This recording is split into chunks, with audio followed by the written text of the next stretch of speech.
Your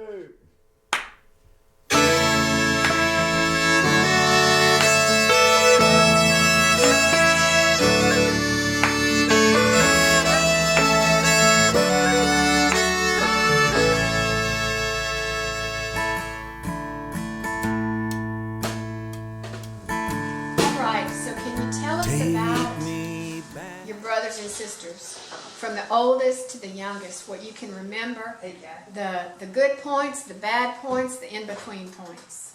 Okay. Well, I knew more about Ray. Ray was the youngest of the family, and I just admired Ray unmercifully because of his intelligence and his academic capabilities. We would be in the barnyard doing our morning chores, and I had tried to do some homework the night before and couldn't, and I mentioned it to him, and he'd spit out the answer just like that.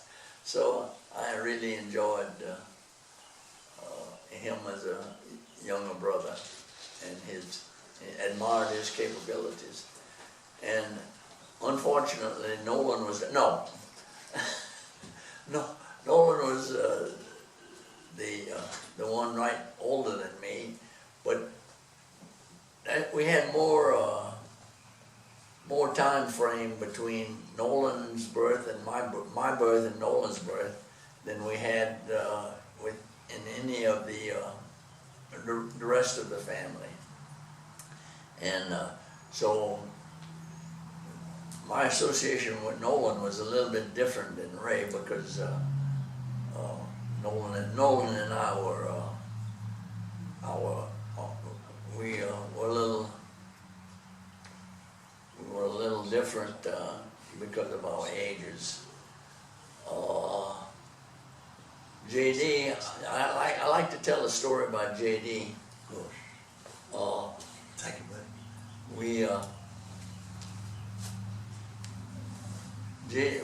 You know, like we said earlier about working to do the chores to get the animals fed and all. But I can remember one time we were in the barn lot, and I did something that JD didn't appreciate. So he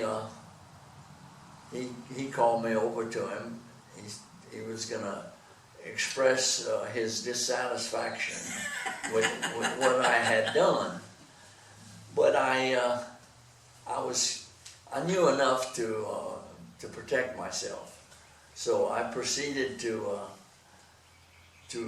run away from him, and he picked up a glass bottle from the ground and broke it, and he said, "You better come here, or this bottle is going to find you."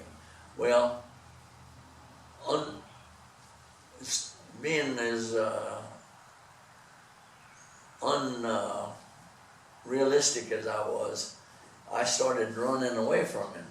Well, he proceeded to throw the bottle at me and get me in the back of the leg here, and I still got a scar to this day of that incident. But I'm gonna just turn it over to Nolan now. Yeah, but I remember too, when you started crying, he said, "Poor little crybaby." Anyway, back to Ray. That was my boy, Ray. Of course, he was the youngest, and he took a lot of my thunder from Ray. But anyway, when I was at school in Lafayette, in USL, occasionally, well, Ray was commuting at the time, but I had an apartment in Vet Village, and I had a spare bedroom. So Ray would call me and said, "Hey, can I drop by tonight?" And I knew he was going to spend the night. So where I would sit in my living room in Vet Village, he could see me from the bedroom, and I was studying my French. I was taking French at the time. And he told me, he said, "Sometimes you sit out there and study your French, and you said, comment les affaires de la guerre, or something. And he could mimic me perfectly. I said, boy, you better study your chemistry and let me along with my French. And by the way, Ray got a degree in physics, and I had trouble with fractions. And of course, he went on to get a master's in electrical engineering or mechanic, I can't remember. Mechanical engineering. Mechanical, yeah. And of course, he went on to NASA and made his name at NASA. And I've got a picture of Ray in the control room during one of the flights. He was not in direct contact with the astronauts, but the picture I have, and I think you got the picture, he had a pipe tied, and he had that pipe hanging out of his mouth, and he was acting like he was busy in the control room. And I still got that picture in my camera, showing it around to my Marine buddies and everything. He said, whoa. And I said, and I had trouble with fractions. Anyway, Ray was quite a guy. Like Lewis says, he had a lot of intelligence. He picked up things really fast.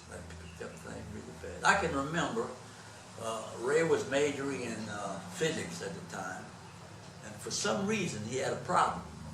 I don't remember what the problem was, but he came to me, he said, what do you think I should do? I said, what is the problem? He said, well, I feel like I'm hitting a dead end. I said, Ray, He said, well, do you think I should go into business administration? I said, hell no, hell no. And he went on to do everything. Got his degree in physics, then he got mechanical engineering, and then worked for NASA for a few years, went in with McDonnell Douglas, and right after he went to work for McDonnell Douglas, he was diagnosed with cancer. I know that was rough. And, It was rough for me. Of course, at the time they gave him, 18 months at the time. No, they'd given him very little time. And I think he lived, 18 months after that. I guess I don't remember for sure. Yeah, I think he lived 18 months after. So tell me what you remember about Uncle Will. Uncle Will, well, Uncle Will was my parent. Yeah. Yeah, Uncle Will and your mother, Will was my nan. Okay. And Will was 14 years older than me, so I don't remember much of him when he was, but I remember when he was in college. Like I told you, my favorite picture of me and Will was when he came home from college one time, and he was dressed in his ROTC uniform, and I had a little pair of overalls on, and he was with a white shirt, and he was stooping down on the front porch, and I had my hand on him like that, and I would love to have that picture now. I'll check with you to see if you might have it. I'll look I for know it. your mom had a lot of pictures. I'll look for it. Yeah. And when Will opened up his medical office, way back, I was just about, I can't remember the dates now, but I was probably 14 years old. I'm just guessing now, he rented a place from Leon Fruce, which is an antique place in Opelousas. Leon Fruce. And my job, he paid me well too. Every Sunday, $1 to clean that whole office. One time he even gave me a pair of shoes. But I was his first cleanup guy for that office. And he took care of me now. He'd loan me that Buick to go on a date. He had a little 56 Ford that he loaned me one time. He and Arlene went on vacation. I went to New Orleans in it. And you know where I stayed? With Hubert and Cuz. There was me and Birdie and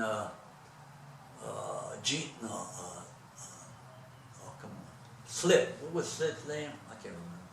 Anyhow, we showed up at his house at 2 o'clock in the morning. At him and Cuz's house. Next morning said, why don't y'all go to the beach? Anyway, we had a good time in his little 56 Ford.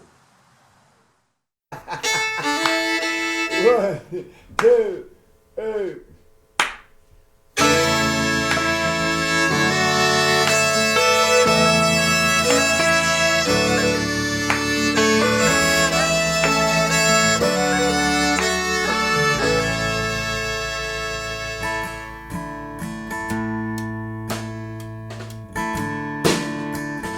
Take me back when times were hard, but we didn't know it. If we ate, we had to grow it. Take me back when all we could afford was laughter and 2 mules instead of a tractor. Take me back again.